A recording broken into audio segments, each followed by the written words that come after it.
quinto vídeo da série Respondendo Dúvidas sobre a ISO 31000, eu vou responder as perguntas de número 17 até o número 20. São as últimas perguntas dessa série.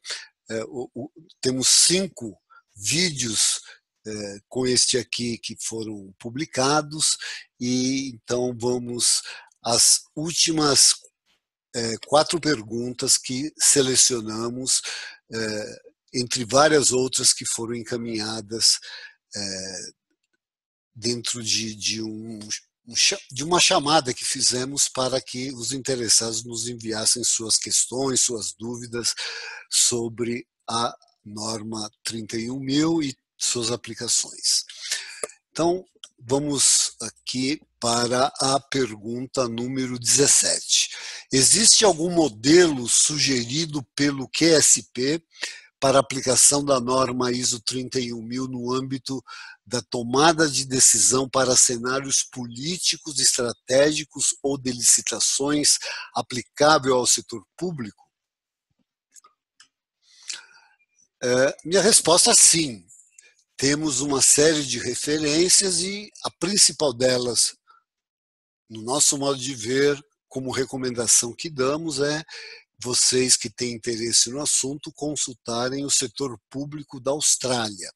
Esse material normalmente se encontra na internet e está disponível em inglês. E por que o setor público da Austrália? A explicação é muito simples.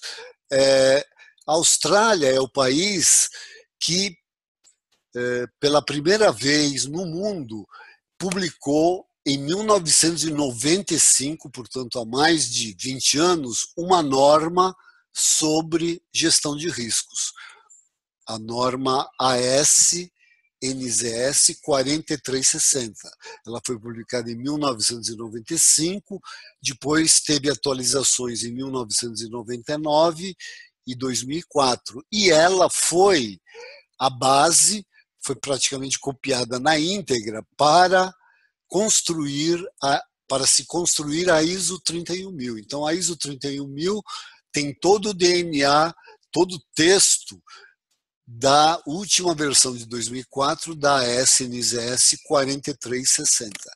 Então, há mais de 20 anos, a Austrália, em todos os setores de atividade e, sem dúvida nenhuma, também no setor público, tem utilizado uma norma de gestão de riscos como referência. E a gente sabe, tem acompanhado isso ao longo dos anos. Existem muitos casos, existe muito material que pode ser consultado, e eu vou dar um exemplo aqui. Vou sair da apresentação de slides e vou para o browser da internet para a gente ver esse exemplo. Então, só um minutinho, enquanto eu vou aqui. Este é um site do governo do estado de Victoria, na Austrália. Então, vocês podem procurar rapidamente aí no Google Victorian Risk Management Framework and Insurance Management Policy. Vocês aqui terão a possibilidade de fazer o download e conhecer a estrutura para a gestão de riscos do governo do estado de Vitória, na Austrália. E tem aqui a ISO 31000 como referência. Então, vale a pena vocês acessarem esses links. Estou aqui carregando. Na verdade, ele já vem aqui para download, ele não abre, mas podemos até fazer esse download e vamos ver aqui para vocês terem uma ideia melhor desse exemplo. É uma estrutura para gerenciar riscos que foi atualizada agora, recentemente, em dezembro de 2016. Então, aqui, nesse material, está então disponível tanto em PDF como também em Word, vocês vão ter uma série de aspectos, né, que se aplicam a toda a administração pública do estado de Vitória, na Austrália. Papéis e responsabilidades, requisitos mandatórios, a própria aplicação específica dos princípios da estrutura e do processo conforme propostos na ISO 31000, que lá se chama SNSS ISO 31000. Como eu disse, ela substituiu a SNSS 4360, que, por outro lado, em âmbito mundial, serviu de base a 4360 para a construção da ISO 31000 e praticamente eu diria que é quase uma cópia. A ISO 31000 está sendo revisada, como nós já anunciamos, e no início agora de 2018 deverá sair uma nova versão, mas sem grandes alterações, apenas alguns aspectos de aprimoramento que depois nós vamos ter em outros vídeos e blog a oportunidade de discutir com vocês. Muito bem, vamos então aqui voltar para o modo de apresentação e vamos para a pergunta número 18, que aliás é bastante extensa, como vocês podem ver. Nas organizações públicas brasileiras, novamente aqui alguém da área pública, com interesse na área pública, nas organizações públicas brasileiras existem limitações quanto à aplicação de normas de gestão de riscos. Aqui eu já faço um parênteses rápido, existem limitações, mas, por outro lado, existe todo um fomento em termos de regulamentação, né, da lei 13 lá de 2016, que eu comentei agora há pouco, da Instrução Normativa número 1 e outras que já temos notícias. Então, há um fomento, apesar de haver limitações, também há um fomento que se apliquem normas de gestão de riscos. Aí, continuando a pergunta, isso por conta da cultura e pelo fato de que os riscos não necessariamente causam um impacto financeiro direto na organização. Geralmente causam mais impacto na imagem dos políticos que gerenciam o órgão naquele momento. Nem todos são políticos, mas a gente sabe que há vários órgãos dirigidos por políticos. Considerando que as organizações públicas precisam cumprir sua missão institucional, independentemente da liderança, como países com históricos de problemas de corrupção, como, por exemplo, a Itália, abordar a gestão de riscos em cenários complexos? Bom, antes de mais nada, eu quero destacar que há um esforço mundial, né, para tratar dessa questão da corrupção, as questões de suborno, de propina, que todas são sinônimos, resumidamente falando, né? E existe essa nova referência técnica internacional e também brasileira, porque já temos a versão em português, né, a tradução da ISO 31000, da ISO 37001, que é uma norma de sistema de gestão anti-suborno, é uma norma certificável, como é de sistema de gestão, e é uma norma de requisitos, é uma norma que permite a certificação de organizações. Também pode ser usada para fins de auditoria interna, para fins de auditoria de segunda parte, auditoria de fornecedores, como também para fins de certificação por um organismo de terceira parte, um organismo de certificação. Então, essa é uma norma que mostra uma preocupação mundial em relação à questão da corrupção, à questão do suborno, das propinas que a gente sabe que existem há muitos e muitos anos. No caso específico da Itália, como vocês sabem, lá foi deflagrada há mais de 20 anos a Operação Mãos Limpas, e a partir daí, claro, ocorreram uma série de problemas, de jeitinhos italianos, diria assim, e, em paralelo, também uma série de ações governamentais para tentar se reduzir os níveis de corrupção, uma vez que trazer esses níveis a zero é praticamente impossível.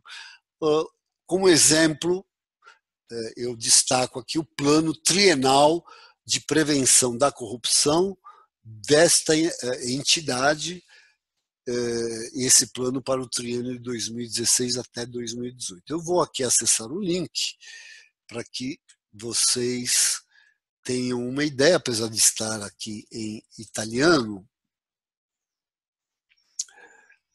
Deixe-me aqui pegar.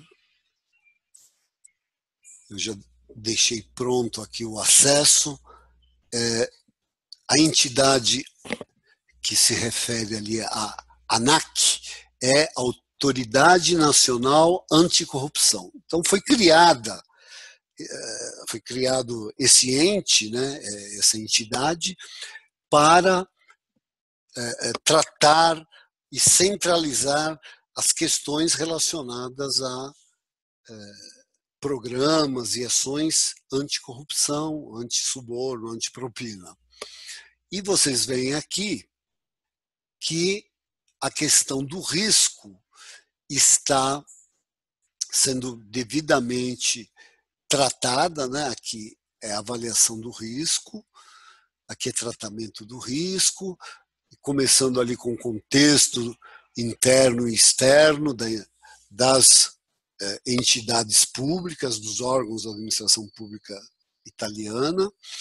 E aqui eu posso dizer para vocês que a ISO 31000 tem uma grande influência e é uma referência que foi utilizada na elaboração deste plano trienal, em que os riscos de suborno, os riscos de propina são o foco principal, no caso aqui do plano anticorrupção e no caso lá da ISO 37001, que a gente estava aqui também abordando,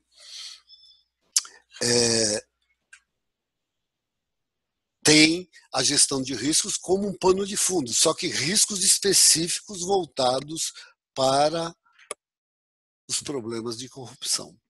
Ok? Então, isso aqui nós temos até uma discussão no nosso curso à distância de atualização profissional sobre essa problemática toda, e aqui fica apenas uma dica, uma referência, uma visão rápida sobre esse assunto para atender e responder a longa pergunta 18 que foi proposta aqui para nós. Na sequência, ainda tem aqui uma observação que eu tinha destacado para a nossa resposta 18. No Brasil, a lei anticorrupção é insuficiente se não forem implementadas ações suplementares bem estruturadas para gerenciar os riscos relacionados a subornos e propinas. Isso aqui, de certa forma, eu já tinha destacado que foi assim que aconteceu na Itália, né? Foram se criando e estão ainda se criando ações suplementares, como aqui no Brasil também, para gerenciar esses riscos relacionados à corrupção. Então, a pergunta 19, na sequência, existe alguma base de conhecimento com estudos de casos práticos de aplicação da ISO 31000? A resposta rápida à pergunta 19 é não. Infelizmente, não existe uma base de dados, de casos de aplicação da ISO 31000. Está aí uma boa ideia, até quem sabe o QSP possa, num futuro próximo, criar uma base de casos, né, de boas práticas de implementação da ISO 31000. Não sei se é plano do G31000, nosso parceiro internacional, mas aqui no Brasil e também em outros países eu não tenho conhecimento de uma base de dados com esses cases, né? Eu recomendo particularmente que vocês façam buscas no Google, principalmente na língua inglesa, como nesse caso que eu falei agora há pouco, na resposta precedente sobre a Austrália, em que ali vocês vão encontrar, não só no exemplo lá do estado de Vitória, mas em uma série de áreas, como no setor da saúde, por exemplo, no setor de mineração, enfim, uma série de áreas vocês têm exemplos e casos de aplicação da ISO 31000. Então, a minha recomendação é que vocês façam essas buscas em inglês. E, por último, a pergunta 20, é a última aqui do nosso vídeo, do nosso quinto vídeo dessa série. Como diminuir a subjetividade na avaliação da efetividade de controles ao implementar a avaliação de controles proposta pela ISO 31000? Essa parte refere-se ao processo de tratamento de riscos que é recomendado pela ISO 31000. Então, a resposta 20 é a seguinte: a norma 31000 não trata da questão da subjetividade na avaliação de controles e nem da subjetividade no processo de avaliação de riscos. A norma fala genericamente em sensibilidade. Aliás, essa é uma questão bastante complexa, diga-se de passagem, tá? Pois é virtualmente impossível remover a subjetividade da gestão de riscos em geral, né, e das ferramentas de gestão de riscos, incluindo o processo de avaliação de riscos em particular. Mas, né, quando as opções na gestão de riscos são subjetivas, por uma série de razões, não temos dados suficientes, há um grande número de incertezas em relação aos dados que nós dispomos eventualmente. Então, existe a análise de sensibilidade, que é uma ferramenta que pode ser útil para examinar a extensão em que as ponderações e pontuações que nós utilizamos na avaliação de riscos, por exemplo, influenciam as preferências globais entre as várias opções que nós temos até para uma tomada de decisão. Uma análise quantitativa bastante utilizada para essa finalidade da análise de sensibilidade é a simulação de Monte Carlo. E aí eu sugiro que vocês consultem a norma internacional e também brasileira, ISO IEC 31010, que, como vocês sabem, é a co-irmã da ISO 31000. Ambas podem ser visualizadas no nosso blog, na iso31000.net, e muitas coisas também que a gente se referiu à ISO 31000, vocês podem rever visualizando a norma ISO 31000, se vocês ainda não a possuem nas suas organizações ou no seu uso particular. Então, é uma questão realmente complexa essa da análise de sensibilidade, a necessidade de se dispor de muitos dados e, a partir desses dados, você utilizar métodos estatísticos até para se ter um nível de confiança dessas informações ou desses dados que a organização está utilizando para a tomada de decisões.